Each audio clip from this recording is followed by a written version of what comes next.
To dispute a TransUnion issue on Credit Karma, start by visiting the Credit Karma website and logging into your account.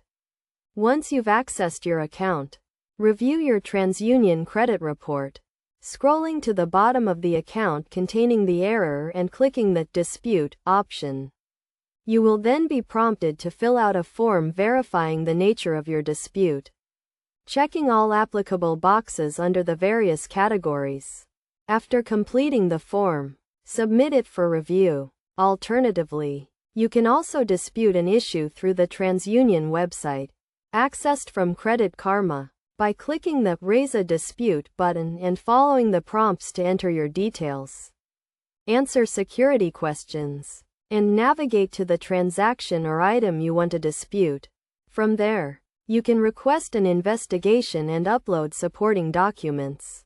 In either case, TransUnion will investigate and respond to your claim within 30 days. By following these steps, you can effectively dispute any errors on your TransUnion credit report through Credit Karma.